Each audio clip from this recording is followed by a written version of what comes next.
तो सबसे पहली बात देखो, वहाँ पर हम लोग दोनों को कुश्ती देखेंगे समझो, है ना? वहाँ पर दूत का और याकूब का कुश्ती हम देखेंगे समझो। तो लोग क्या समझते हैं पता है कि वहाँ पर जो है वहाँ पर जो है परमेश्वर हार गया या फिर दूत हार गया करके लोग सोचते हैं, है ना? लेकिन वहाँ पर हम लोग ध्यान से पढ़ेंगे समझो, वहाँ पर जो है दूत को कुछ हुआ नहीं था, याकूब को कुछ हुआ था, है ना? चोट जो है दूत को नहीं लगा था, चोट किसको लगा था? याकूब को लगा था, है ना? याकूब को लगा। हाँ, जैसे कि उस वचन को हम पढ़ेंगे, उत्पत्ति का 28वां अध्याय, ओके, 32वां अध्याय 24 वचन से पढ़िए, 24 वचन से। और याकूब आप अकेला रह गया, तब कोई पुरुष आकर पाँव फटने तक उससे मल्लयुद्ध करता रहा। हाँ, मतलब यहाँ पर देखो कोई पुरुष आया है, ओके, वहाँ पर परमेश्वर आया करके नहीं लिखा है, कोई पुरुष आया है, ओके, ठीक है, कंटिन्यू पढ़ते जाइए। जब उसने देखा कि मैं याकूब पर प्रबल नहीं होता, तब उसकी जांग की नस को छुआ और याकूब की जांग की नस उससे मल्लयुद्ध करते ही करते चढ़ गई। तब उसने कहा, मुझे जाने दे। ओके ओके, तो यहाँ पर आपको क्या समझ में आया? क्योंकि भोर होने वाला है। एक मिनट, धीरे धीरे सिस्टर, धीरे धीरे, ओके। तो यहाँ पर हम लोग देख सकते हैं कि चोट किसको लगा है? दूत को लगा है कि याकूब को लगा है ना? चोट जो है याकूब को लगा है। तो हार कौन जाना चाहिए? याकूब हारना चाहिए, है ना? आप समझो किसी का झगड़ा हुआ समझो, जिसके मुंह से खून निकल रहा वो जो हार गया, कि ना तो जो अच्छा दिख रहा वो हार गया है ना? तो यहाँ पर हम लोग देख सकते हैं कि याकूब ने क्या किया पता है? उस दूत को जो ना पकड़ के रखा है, ओके। वहाँ पर याकूब फाइटिंग नहीं कर रहा, उनके फाइट नहीं मार रहा है, समझ में आ रहा है आपको? याकूब जो है दूत को नहीं मार रहा है, पकड़ के रखा है। और क्यों पकड़ के रखा है? आगे पढ़िए, क्यों पकड़ के रखा है?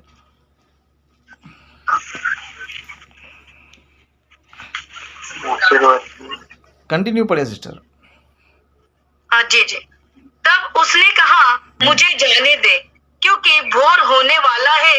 याकूब ने कहा, जब तक तू मुझे आशीर्वाद न दे, तब तक मैं तुझे जाने न दूंगा। हाँ, मतलब यहाँ पर फाइटिंग नहीं कर रहा है, याकूब पकड़ के रखा है समझ में आ रहा है आपको? बहुत से लोग इसको फाइटिंग समझते हैं, है ना? मल्ला युद्ध बोलेगा तो याकूब ने इसको मार रहा था, दूत इसको मार रहा था, फाइटिंग नहीं है वो। याकूब ने पकड़ के रखा है और ये बोल रहा है कि जब तक तुम मुझे आशीष नहीं देगा तब तक मैं क्या नहीं करूँगा, छोड़ूंगा नहीं, है ना? मतलब याकूब ने पकड़ के रखा है कि तू मुझे आशीष दे करके उसको पकड़ के रखा है। तभी दूत ने क्या किया? कोशिश किया छुड़ाने का, लेकिन छुड़ा नहीं पाया।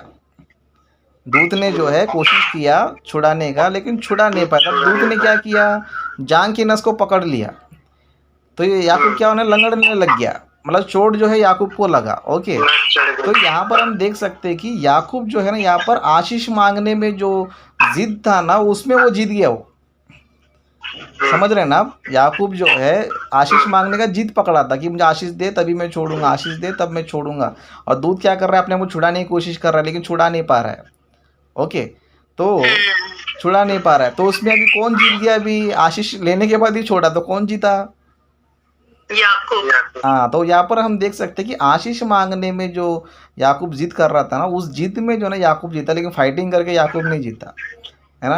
आप सिंपल तो सोचिए, क्या परमेश्वर कोई मार सकता है? नहीं, है ना? या फिर परमेश्वर कोई पकड़ के रखे तो क्या परमेश्वर छुड़ा नहीं सकता अपने आप को? है ना? सिंपल सा लॉजिक आपको समझ में आना चाहिए। तो यहाँ पर जो है एक फाइटिंग वाला युद्ध नहीं है, यहाँ पर आशीष मांगने का युद्ध है। जैसे कि हम लोग भी देखो, हमारे बच्चे क्या करते हैं? जिद करते हैं, है ना? मुझे चॉकलेट चाहिए तो चाहिए, चॉकलेट चाहिए तो चाहिए करके रोना बीना पीटना सब चालू कर देते हैं, है ना? हम लोग क्या बोलते रहते हैं? नहीं नहीं देगा नहीं करके हम लोग बोलते हैं, है ना? वैसे ही जिद करते रहता है, रोना पीटना ऐसी बहुत जिद करता है। लास्ट में क्या करते हैं? हम लोग ला के दे देते हैं, है ना? तो जब हम लोग ला के देते तब दुनिया क्या बोलती है? देखो, बच्चों के सामने माँ बाप को हार मानना ही पड़ता है। क्या बोलते हैं? बच्चों के सामने बच्चों के सामने माँ बाप को हार मानना ही पड़ता है है ना। तो एक अच्छा पिता क्या होता है, एक अच्छा माता पिता क्या होता है, अपने बच्चों के सामने हार मान लेते, है ना। नहीं तो बच्चे कल क्या बोलेंगे, जब तुझे पालने नहीं था तो फिर पैदा क्यों किया है ना। हाँ जी, बिल्कुल सही बात है, क्योंकि वचन कहता है कि परमेश्वर का एक स्वर्गदूत मेरे ख्याल में 1,44,000 इंसानों पर भारी पड़ता है। तो हम तो सोच सकते हैं कि याकूब तो एक है, तो वो स्वर्गदूत से लड़ तो सकता नहीं है। लेकिन आपका ये कंसेप्ट जो आपने बताया कि बाप झूठ में कहता है बेटा मैं तुमसे हार गया ना, तो ये कंसेप्ट है यहाँ पर, ये कॉन्सेप्ट है बराबर, है ना। एक बाप जो है अपने बच्चों के सामने हार जाता है, तो जो बाप अपने बच्चों के सामने हारता है वही अच्छा पिता होता है, वही अच्छा बाप होता है। ओके, तो ये कॉन्सेप्ट है वहाँ पर।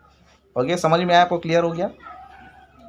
बिल्कुल सर, बिल्कुल जी, बिल्कुल पाटिल जी, बहुत बढ़िया। बिल्कुल बिल्कुल ब्रदर, यस यस, ठीक है। तो गुड अपना गुड टीचिंग। क्योंकि पास्टर जी ऐसे हैं, Thank कुछ you, वचन thank you. ऐसे हैं जिनको आज कुछ बताने के या जो है ना मसीह लोग हैं, हाँ हाँ जिनको हम गर्ल टीचिंग कहते हैं, वो सर उन वचनों को ऐसे तोड़ मरोड़ देते हैं कि हमें विवश कर देते हैं कि हम उस एंगल से ना सोचें। बराबर, जबकि बाइबल का पुराने नियम का एंगल और नए नियम के एंगल में समानता तब बनती है जब हम यीशु से भी वो बातें सुनते हैं और पुराने नियम के भविष्यवक्ता से भी सुनते हैं। बराबर। और आज हमें जो आप जैसे प्रचारक जो अच्छी शिक्षा सिखा रहे हैं, हमें उससे ये सही पता लगता है बस। Yes yes, very yes yes, बिल्कुल यस ब्रदर, एग्जाम्पल बहुत अच्छा था ब्रदर, एक्सेलेंट। और ब्रदर सचमुच आपके एग्जाम्पल है ना माइंड ब्लोइंग होते हैं, एकदम बहुत अप टू डेट, एकदम मतलब ऐसा समझ सकते ब्रदर। हाँ, ऐसा ऐसा देते हो ब्रदर आप एग्जाम्पल कि सामने वालों को पूरी तरह से मतलब वो एक्सेप्ट करना ही है, ऐसे कन्विंस होना चाहिए। Yes yes brother. Yes sir देखिए, हमें बच्चों से कन्विंस होना है। रात मेरी मेरी बेटी से यही बात हो रही थी कि मैंने कहा परमेश्वर को किसी युद्ध लड़ने की जरूरत नहीं है, परमेश्वर तो एक अथॉरिटी है, उसका नाम अथॉरिटी है ना।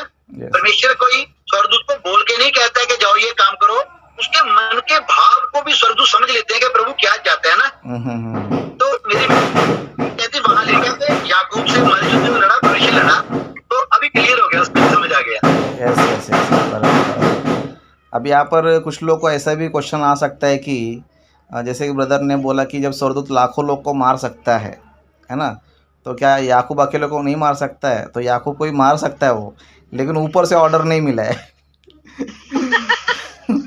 समझ में आया ना। बिल्कुल सर, बिल्कुल। ऊपर से ऑर्डर नहीं मिला करके इसके लिए वो कुछ नहीं कर रहा है। ओके, तो ऊपर से ऑर्डर मिलेगा तो दूत याकूब को किधर ख़त्म करेगा पता भी नहीं चलेगा। ओके, तो सिस्टम हमको पता होना चाहिए, एक चीज़ का नियम हमें पता होना चाहिए। हमको नियम नहीं पता होता है, बैकग्राउंड हमें नहीं पता होता है ना, तो उधर हम लोग जो है ना थोड़ा गलत ट्रैक पे चले जाते हैं। ओके, तो हर चीज़ का सिस्टम होता है, नियम होता है, उन सारी चीज़ों का ज्ञान हमारे पास होना ज़रूरी, तब जाके बाइबल हमें आसानी से समझ में आता है। ओके, तो आज के लिए बस इतना। तो अभी हम लोग जो है डायरेक्ट अगले सोमवार को मिलेंगे। ओके।